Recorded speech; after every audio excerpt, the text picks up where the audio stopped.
Masih bersama saya Maido Pelfrina di rumah Pilkada Saudara jelang Pilkada Serentak 27 November 2024, Komisi Pemilihan Umum Kota Salatiga, Jawa Tengah baru menerima 3 jenis logistik yaitu bilik suara, kabel tis, dan juga tinta.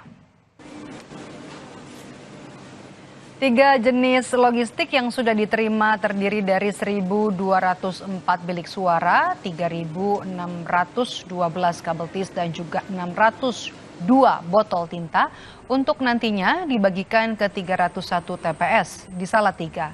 Semua logistik saat ini tersimpan di gudang KPU Kota Salatiga di Kacandran, Kecamatan Sidomukti dengan penjagaan ketat polisi. Saat ini KPU Kota Salatiga masih menunggu pengiriman 602 kotak suara lagi. Pemilihan kepala daerah di Kota Salatiga yang sudah tersedia di gudang logistik KPU Salatiga terdiri dari bilik suara sebanyak 1.204 bilik dan kabel tis sebanyak 3.612 dan tinta 602 botol.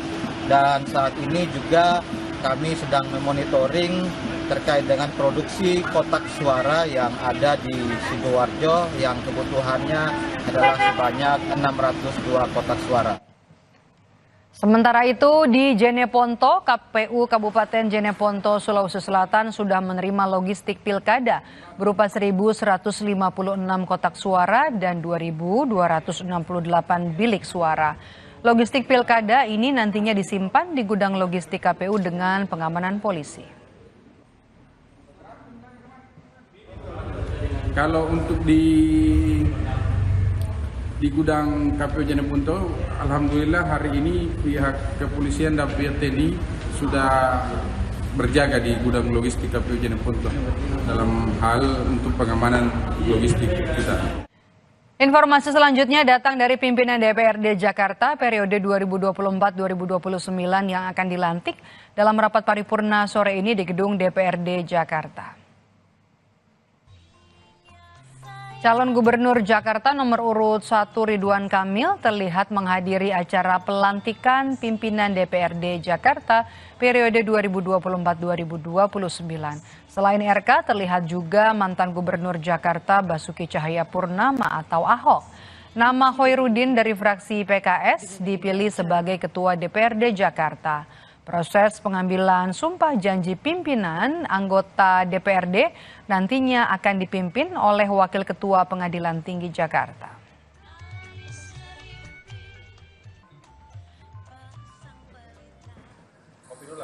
Sementara itu calon Wakil Ketua DPRD Jakarta fraksi Partai Nasdem Wibi Andrino mengaku siap jika diberi amanah sebagai Wakil Ketua DPRD Jakarta. Wibi mengaku telah bertemu dengan Ketua Umum Partai Nasdem Surya Paloh untuk meminta wejangan. Baginya ini adalah kepercayaan penuh dari Surya Paloh sebagai Ketua Umum kepada dirinya agar bisa bekerja dengan baik di DPRD. Sebagai kader adalah tunduk dan patuh, kerja dengan sebaik-baiknya, dan tentu tidak hanya untuk kepentingan Partai Nasdem, tapi adalah kepentingan masyarakat Jakarta. Tidak ada kata takut, karena kita harus menghadapi dengan optimisme bahwa hari ini tumpuan masyarakat kepada kita ini harus kita kerjakan sebaik mungkin. Kita bukan makhluk yang sempurna, tetapi kita harus melakukan yang terbaik yang kita bisa. Masing-masing pimpinan definitif periode 2024-2029 yang dilantik diantaranya adalah Khoirudin dari fraksi PKS sebagai Ketua DPRD Jakarta dan ada Wakil Ketua diisi oleh Imam Mahdia dari fraksi PDIP, Rani Maulani dari fraksi Gerindra, Wibi Andrino dari fraksi Nasdem dan juga Basri Bako dari fraksi Golkar. Proses pengambilan sumpah janji ini nantinya akan dipimpin Wakil Ketua Pengadilan Tinggi Jakarta Arta Teresia.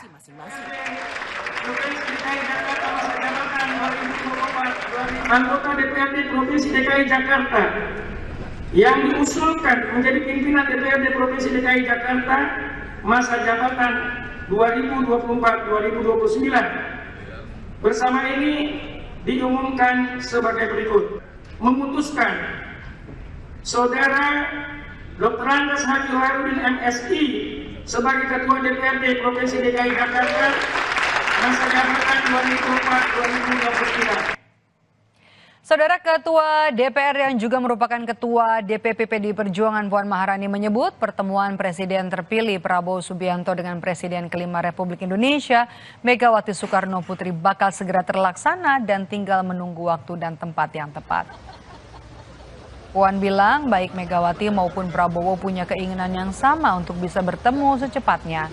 Namun soal waktu dan lokasinya belum bisa ditentukan. Puan juga bilang tidak menutup kemungkinan jika pada pertemuan nanti Megawati akan kembali memasakkan nasi goreng untuk Prabowo.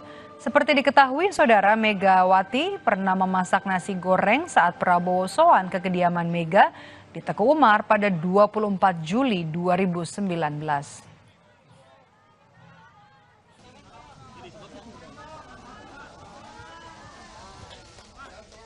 Masih dipikirkan, tapi waktu itu Ibu Mega yang memasak dan Pak Prabowo sangat menyukai. Jadi mungkin juga menu nasi goreng akan ada lagi. Artinya di Teguh Umar dong?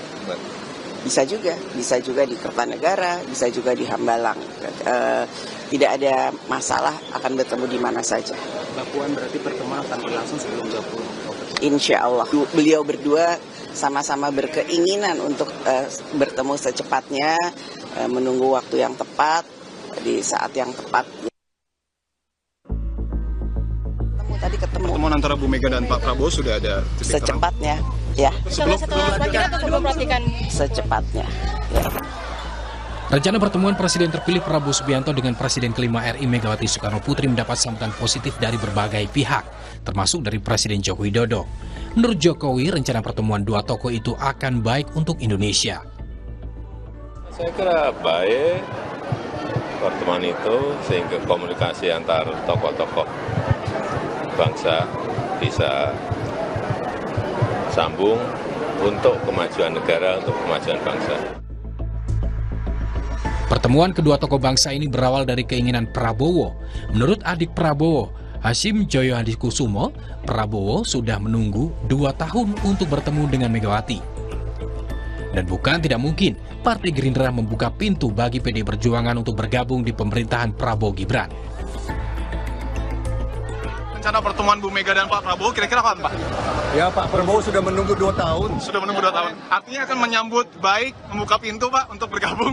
Iya dong. Oke, baik, siap. Yang meminta waktu kan Pak Prabowo yang minta waktu. Siap, siap. Kira-kira waktunya kapan, Pak? Tanya Ibu Mega. Siap.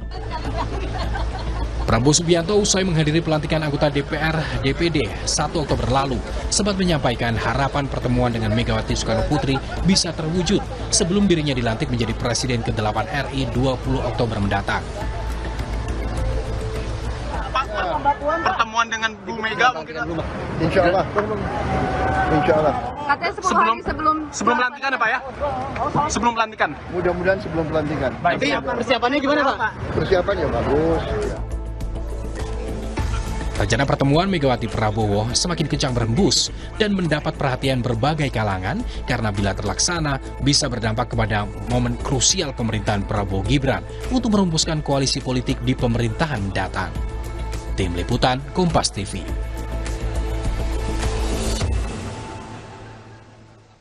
Saudara, kami tutup Rumah Pilkada sampai di sini. Jangan lupa untuk tetap mengikuti informasi seputar gelaran Pilkada serentak 2024 hanya di Rumah Pilkada setiap hari Senin sampai hari Jumat jam 3 sore hanya di Kompas TV Independen terpercaya. Saya Maido Pelfrina pamit undur diri. Sampai jumpa.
Gua mau spill dikit nih.